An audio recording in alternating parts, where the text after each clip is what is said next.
Eastern PA Weather Authority meteorologist Bobby Martich here with your outlook for the weekend, January 13th and 14th, 2018.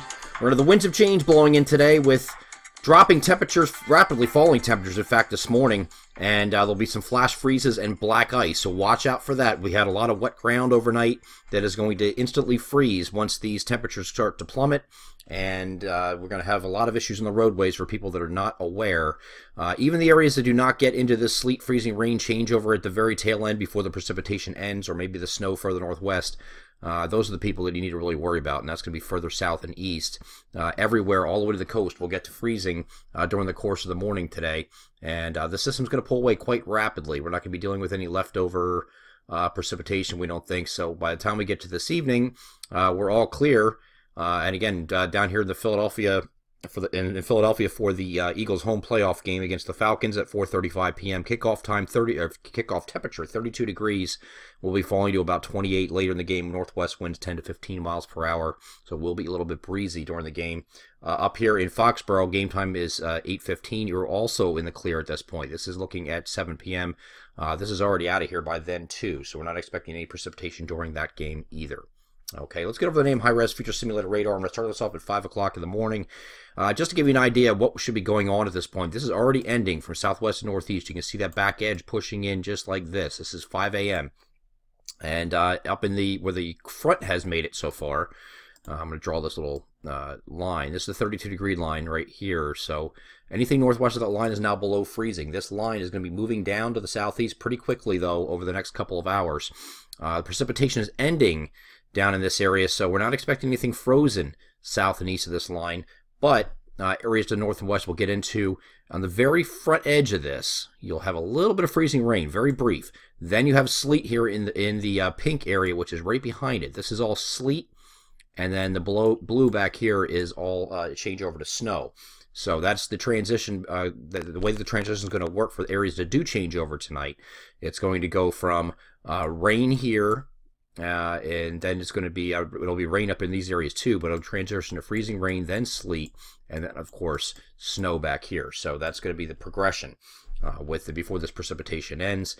Thankfully it is ending, because this line is continuing off to the southeast pretty quickly, so areas further south and east will not get into that precipitation. You can see this is ending pretty quickly. Here's 6 o'clock, and there's 7. Maybe a burst here across the Poconos before this ends, but that should be just about it, and it wraps up as we get later in the morning here at 10 a.m. There's really nothing much going on. Maybe a few flurries lingering around here or there, but that's it. But you see the 32-degree line. This is the important thing. This is 10 o'clock in the morning on Saturday. Look how far south it is, all the way to the coast. So that is a rapid freeze. It went from basically the Lehigh Valley all the way down to the coast in 3 hours' time. So your temperatures are going to drop very quickly. And early on this morning, down southeastern areas, you're still going to be in the 50s before this temperatures just crashed. It's going to go down pretty quickly. As that front passes, you'll definitely feel a difference, and the winds are going to kick in from the northwest again, 10 to 15 miles per hour behind the front with higher gusts. Once we get past this point, we have another system we're going to be dealing with after that in the early next week time frame, but the rest of the weekend is going to be mostly sunny, very cold Sunday. Cold at night, both the next couple of nights. Going to be clear nights, both Saturday and Sunday night, either side of 10 degrees, some single-digit readings further north. Okay, so it can be very cold, probably middle teens further south and east. Then you have this system here that's actually part of an upper-level low that's over the eastern Great Lakes. It's going to spawn some snow showers, and that's going to be on Tuesday. Now, every model has this on Tuesday in some form or another. It's not a lot on Tuesday. It just looks like almost like a front coming through. It's pretty much what it is. Okay. Just a few light snow showers, nothing to write home about. Now, the question is along this gradient, there's a temperature gradient right here. That's your 32-degree line.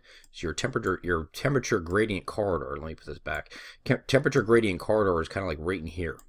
So we're wondering if there's going to be something forming right along that gradient and moving up here like this, like the European model shows.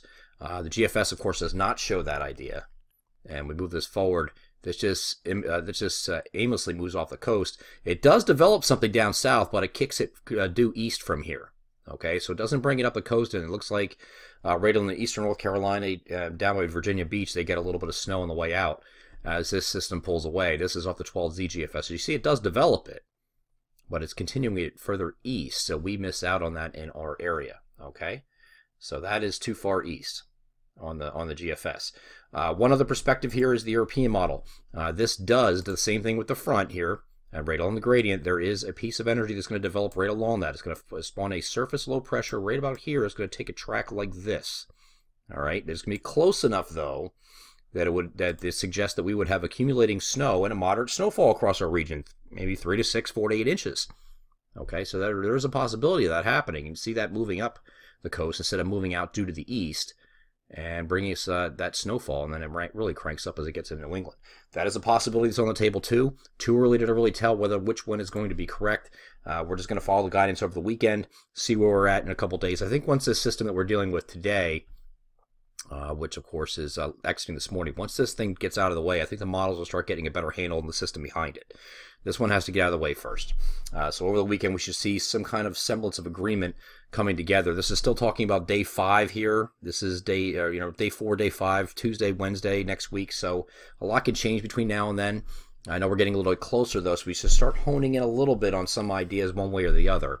The European model had a solution like that with that ramped up system along the coast for 2 straight runs now. At the time this video is recorded, I don't have the overnight run included in this, but again, it's going to be something to watch, whether or not we are just partly cloudy here on Wednesday or we're dealing with some accumulating snow, which is also a possibility if the coastal works out. But the rest of the week does look like it's going to be partly to mostly sunny, and that goes straight through Friday. At the end of the week, we're going to start moderating a little bit. We're going to be cold this entire week through Thursday and below average, probably near average here on Friday. We start to come out of it a little bit, and then we get into next weekend. It's going to start turning into that January thaw period, but it's going to last at least a week, if not longer. I'm Eastern PA Weather Authority meteorologist Bobby Martich. That is your outlook for the weekend, January 13th and 14th, 2018. Have a great Saturday and Sunday.